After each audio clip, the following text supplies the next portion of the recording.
No, I wouldn't want to be good at that. That's not a good skill to have since the matchup is very hard. Yeah, Nicholas Malatesta on the left, and the Death and Taxes Disruption just does not offer much against what Elves does. Somehow Nick is at 3. Shiels at 15. Shiels has 2 ports in play. Not sure the texture of Dave's hand at this point, as he's going to start tapping some lands down with port, Cradle, and Bayou among them. And Thalia is trying to get some work done here. Let's see what Malatesta is going to do on this turn. Looks like a Reclamation Sage. All right. That'll take care of a Vial, or at least try to. Shiels got a couple of cards in his hand. Yeah, so he's going to go after this Vial. Looks like Dave may have a copy of Spirit of the Labyrinth in hand. Again, Yes. don't have a great look at it. Spirit of the Labyrinth is good against Glimpse. Yep. Good against Elvish Visionary. Yep. Dave is going to bounce his die with Caracas, then put it back through the Vial, basically giving it Vigilance. Malatesta is going to untap his Dryad Arbor, play Nettle Sentinel, pick up a Force to do so. That's all through the Quirion Ranger. Pass the turn back, so now Shiels will draw a card. He's looking for a card like Mirren Crusader to get through all this nonsense. He's going to play just a Flagstones or Trocaire and pass the turn back with some porting to have happen here. Going to go after the same 2 lands. In Malatesta's hand, you can see he's got a Forest. Looks like he picked up another copy of Reclamation Sage. He also has a Green Sun Zenith and a Crater Hoof Behemoth. Mighty powerful. Better not let Nicholas get into his main phase with that Cradle. Yeah. Your hope is that he never draws another Cradle either to replace that one. Yep. Attention Magic players. The altars Here's a Zenith. at Early altars are going on sale. Everything is $5 off of the marked price. There's an Elvish Visionary. So now Malatesta's going to get this ball rolling. This is the card drawing engine of the deck. This will work his way into a Cradle or a Natural Order. And David cannot commit the Spirit of the Labyrinth to the table to shut this off because Nicholas has the ability to just bounce and recast a Reclamation Sage. Yep. And that's a turn. Shiels is going to untap and draw. Again, looking for a card like Mirren Crusader to work his way through this. Flicker Wisp would work too. I'm not sure what the draw. Why do I think he just drew Magus of the Moat? Hopefully we'll find out. No way. Okay. All right.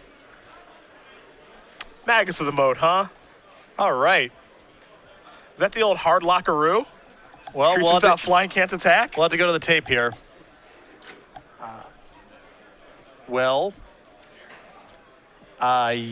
Yes, I think. It takes Deathrite Shaman activations. Yeah, Deathrite now. Shaman activations. Well. And regular old Moat wouldn't get it done because someone's got a Reclamation Sage. Absolutely. Well, isn't this a delight? Magus of the Moat from Shiels. Here's a Heritage Druid. Yeah, I mean, I'm looking right now, and I don't really see a way to get this thing off the table. Now, creatures without flying can't attack. That's symmetrical. Yep, but someone came equipped with Sarah Avengers and Ooh. Flicker Wisps. You know what that is? Good deck building. That's good deck building right there. That's what that is. Talking about the Treasure Cruise metagame adaptation, talked a little bit about, is Spirit in the Labyrinth going to show up in people's main deck? Dave is playing 3 main deck copies. Jeez. Yeah, he's committed. He has no interest in losing to that, that's for sure. That is very telling. Magus of that the card. Moat. That's Legacy through and through, right? Yep. Oh, what can you do? I'm eventually just going to get my thing going. I'm going to get my card drawing engine online. I'll find a Cradle eventually and Behemoth you, or will you? And Nicholas found Natural Order the turn previous. Wow. So this would have just been game over. Yeah. And Malatesta is, he's kind of doing his thing. He also, the Progenitors that he drew doesn't really matter now because, well, that doesn't fly. So as great as Progenitors is, having protection from everything, Malatesta is going to do a bunch of stuff here. He's going to draw a bunch of cards and do his thing. But I think it requires him to find Deathrite Shamans and a whole lot of activations. And of course, he wants to make sure he doesn't get too sloppy with any of this stuff, but he's going to draw some cards here. Yeah, I'm double checking here in case there's anything that I'm missing, but I just don't think he can break out of this. So what it looks like now is it's on Shiels to find just a flyer to get the job done. Yeah, and he's going to have a lot of time to do it too. Yeah. Shiels will draw a card. Didn't get a great look. I think it may have been a copy of Source of Plowshares. Maybe Grafticker's Cage? Potentially, doesn't do a lot. And I don't really think either card really matters all that much in this situation. No, this is Right now, Dave's just going to sit here, keep his fingers crossed, and hope that Nicholas can't break out of this. Yeah. He'll keep porting, he'll port a Cradle, port a Bayou, tap some lands, all that good stuff. Malatesta draws another copy of Green Sun Zenith. He's going to generate 3 green. He's going to just try to work his way through his deck to get to Death Rights, I imagine. Again, from our look here in the booth, doesn't look like Mr. Malatesta really has an out to the situation because Abrupt Decay doesn't even do it. No. 4 mana spell. No, Abrupt Decay plays the role of problem solver in this situation. Draw a bunch of cards, live in the dream, look at my Elves deck. Another card, sure. Nettle Sentinel, yeah. Give me another card. Cast a Glimpse. Malatesta gonna tap his Dryad Arbor for some mana. Here's 3 more green mana. It's a Heritage Druid. In situations like this, as another Glimpse is added to the grip, if you're Shiels, you're just kind of thinking, okay, well, I hope he doesn't have a way to kill this because he's still playing. Yeah. So a lot of the times, if you draw a card like that, a lot of players would just go, all right, you win. I can't believe that you drew this and I lose, but that's the case. For Malatesta, he is trying to get through his deck pretty quickly, which leads you to believe that he does have it out in this situation. There's the Zenith. Shield says, yeah, you got a bunch of mana floating, that's fine. Got to pay 1 more because there's a Thalia in play, but there's a Birchlore Ranger. So Malatesta wants even more mana.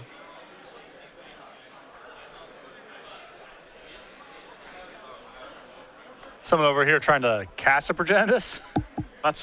Feel free. Yeah, exactly. Looks like he's going to discard Progenitus. Going to take a little look-ski-poo here, how the trigger works. So they will, it should just get shuffled back in. Yeah, if it were put into the graveyard from anywhere, reveal Progenitus and shuffle it into its owner's library. So yeah, that just gets shuffled back in. It's not like the Eldrazi where you shuffle the whole graveyard back in. Shield draws a copy of Aether Vial.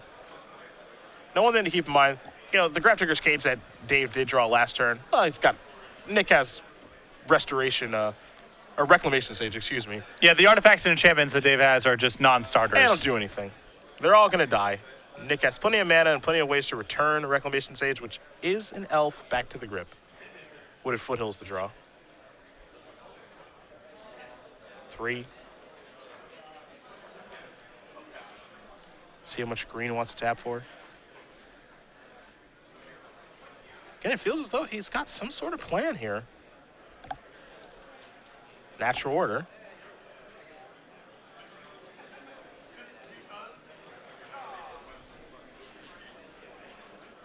Let's go digging. Get a Progenitus. Sure. Yep. That resolves. Shields will draw a copy of Aether Vial.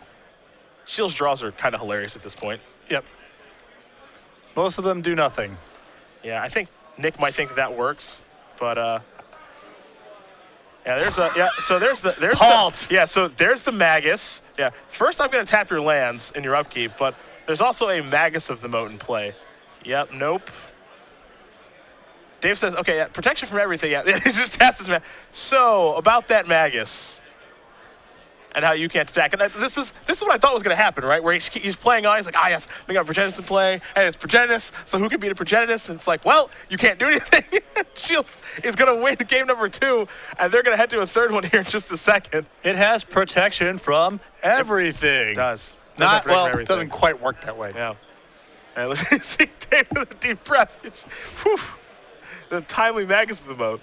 So we'll take a look at the sideboards here. Again, for Malatesta, his sideboard, he's got a Gag Teeg, a Malaria Sylvank Outcast, a Natural Order, a Reclamation Sage to go on with the first one in his main deck, 2 Abrupt Decays, a Progenitus, a Scavenging Ooze, 4 Therapies, a Surgical Extraction, and 2 copies of Thoughtseize. What you'll find here is in the sideboard, no way to get maximum off the table. Maybe he has to bring in some copies of Thoughtseize, which is normally not good in this matchup, out of respect for Magus. Also, he could just try to kill really quickly. Yep. And I think that's the actual plan. On the other side here, Dave with a Batterskull, a Manriki Kasari, 2 Rest in Peace, 2 Pithy Needle, 2 Cataclysm, a Magus of the Moat, 3 Core Firewalker. What a hater. 2 grab tickers cage, 1 council's judgment. I like the 2 grab tickers cage to stop Green Sun Zenith and Natural Order. I think the needles are reasonable. There's a lot of L's with activated powers, and of course, Magus of the Moat, very challenging for Nicholas to beat. The core Firewalkers are nice. Come and get you some of that, Patrick. Hater. You see the clock. We got about 2 minutes left in the round. So, tick-tock, it goes to the clock. Both these players are going to have to speed up. The issue here, number 1, is that Dave is a pretty slow player. Number 2 is that I don't think that Dave can actually win the game in this amount of time, but Nicholas certainly can. With untimed turns? Oh, yeah. Yeah. He can certainly win the game this amount of time. So this could get a little ugly. See, Windswept, he's going to get sacrificed. Looks like he's going to Zenith, too. So there's a Forest. Zenith for 0 will get the Arbor, and he's accelerating very nicely here to start things off. Shiels will draw a card. You can see he's got at least 1 basic Plains over there. Wasteland as well. Caracas, 2. See if you can find that Magus in the mode again. It looks like Dave is probably trying to play for the draw here, while Malatesta, is playing for the W. It's really unlikely for Dave to be able to win, so I think you're going to see as much of a defensive game as he can muster. Yeah. A little surprised to see him just not fire off the Wasteland there, unless this curve allows him to protect himself or, defend himself a little bit more efficiently down the line. It wouldn't surprise me if he starts with Vial to get the curve rolling, and then I think he has a Source of Plowshares in his hand, so his next turn can be Wasteland, like your land, and Source something. Yep. And then that's a pretty, while Vial's still working its way up. Yep. That's pretty good.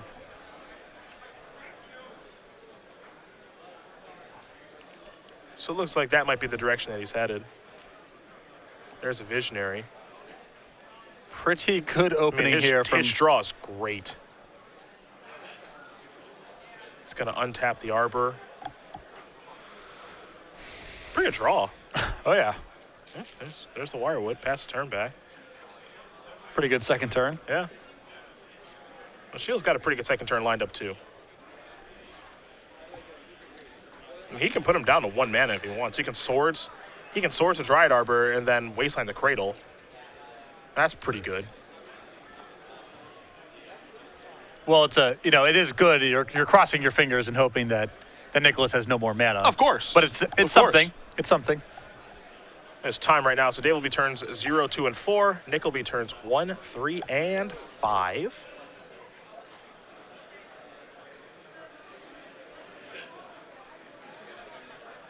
Dave going to go reaching here. It will be a Swords. Just deciding what to target. Going to go into Dryad Arbor. Going to Wasteland the Cradle. Pass the turn back. While this file works its way up. Turn number 1 here. Bayou the draw. I think it's really important to slow down the interactions with the deck there. Cradle's going to generate way too much mana, and then he can untap Dryad Arbor and generate more mana. Sure, he's got to keep him pinned on mana. That's all he can do. Red Zone in for 2. That's turn 1. This will be turn number 2.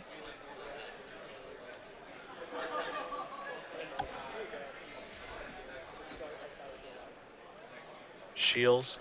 Got to play a Stoneforge Mystic. He's just got to hold on for 2 more turns. Whatever it takes. The scary thing is that the Elves deck can kill you on turn 5. It's very realistic with Craterhoof. Even on this base, it's not impossible to get it done. Yep. 1 Cradle comes rolling off the top of the deck. Now, Craterhoof is in Malatesta's hand right now, though he does have 2 in his main deck.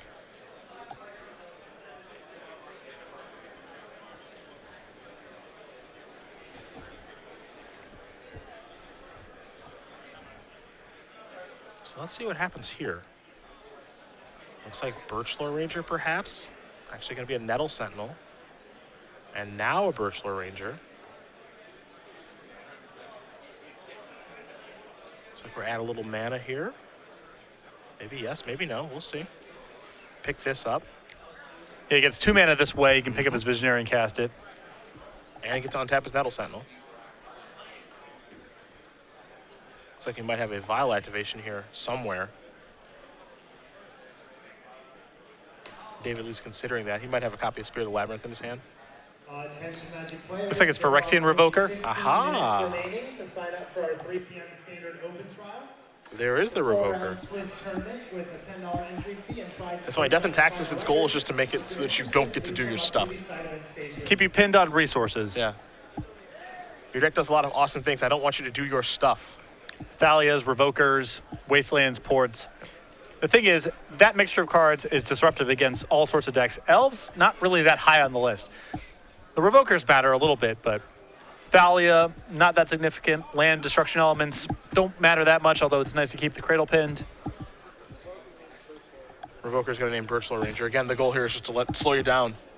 Don't let you do your stuff. And so back to Shields we go for turn number 4. Shields will draw a card. Copy of Aven Mind Sensor, another card that won't let you do your stuff. There's Caracas. I think this is actually a really interesting game because by and large, this matchup is really bad for Death and Taxes. The way that Dave's draw has lined up, I actually think it's realistic that he would win this game. I think so too. If there were enough time. Here's a Graph Digger's Cage, another card that won't let Nick do his stuff. So here's turn 5, so there's no chance that Dave gets natural ordered out anymore because Cage is in play. So it's basically...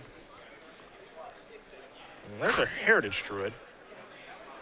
Cradle and cast the hoof is, I think, where we're at. There's an Elvish Visionary. 1 green mana floating.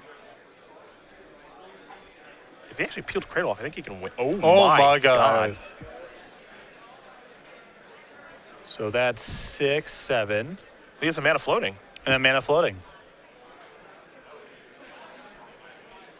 And he hasn't used either Wirewood yet this turn either.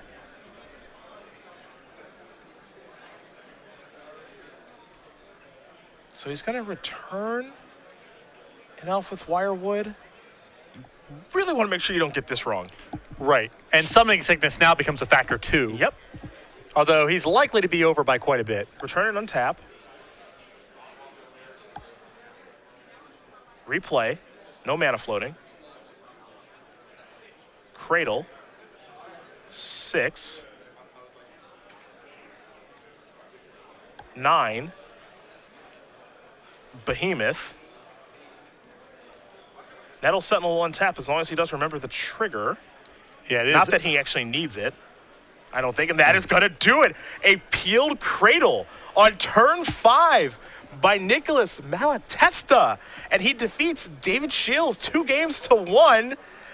And a deep sigh of relief for him. That was about as close as you can get to a draw. I thought it was going to be a draw. And I think that might have been his last look at it, too. I don't think he had the mana left over to pick up a Visionary again and be able to cast it. I don't think he could Reclamation Sage, the Graph Digger's Cage, in the natural order. I think it was Cradle on that draw or bust.